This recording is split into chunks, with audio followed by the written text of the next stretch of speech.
Before the start of the 2012-2013 NBA season, the Thunder famously traded away their sixth man of the year, James Harden, to the Houston Rockets, and a lot of people have called it one of the worst trades ever. But there were other teams also on the phone with the Thunder, seeing if they could bring in James Harden by trade, and I want to talk about those reported teams.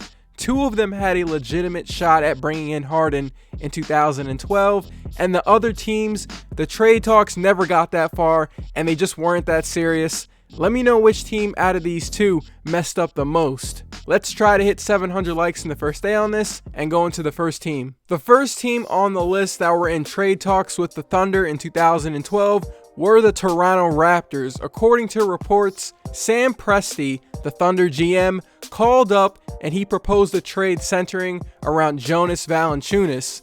The Raptors would have taken back James Harden, and the Thunder would have gotten Jonas, Terrence Ross, and Jose Calderon. But that's as far as the trade would go, just a proposal. Raptors GM Brian Colangelo dismissed the proposal, and it had nothing to do with having to pay Harden a 5-year maximum contract.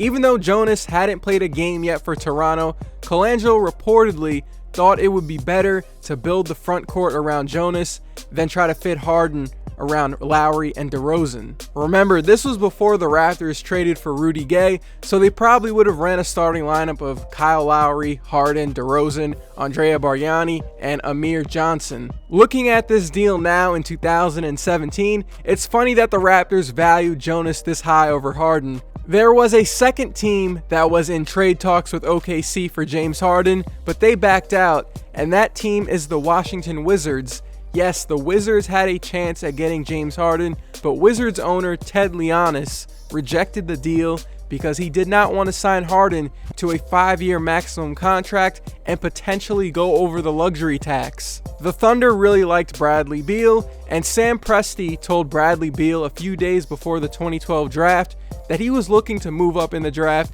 and select him, but nothing came from that. Check the graphic. Here was the proposed trade.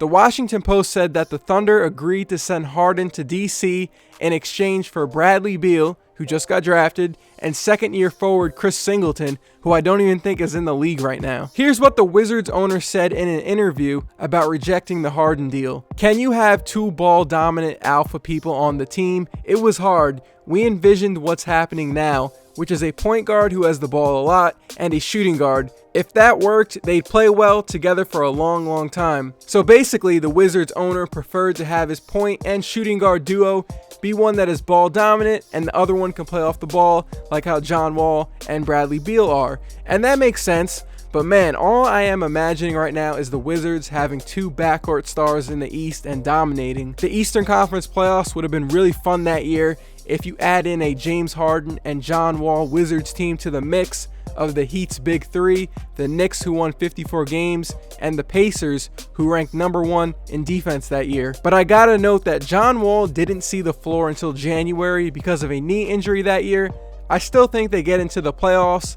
The Bucks got in as the 8th seed, and they only won 38 games. Now, I do not have to pay that possible luxury tax, but give me a core of Harden and John Wall for the future, especially in the East. Also, this would have been pretty good for the Thunder. A rookie Bradley Beal would have gotten to play next to Kevin Durant and Russell Westbrook.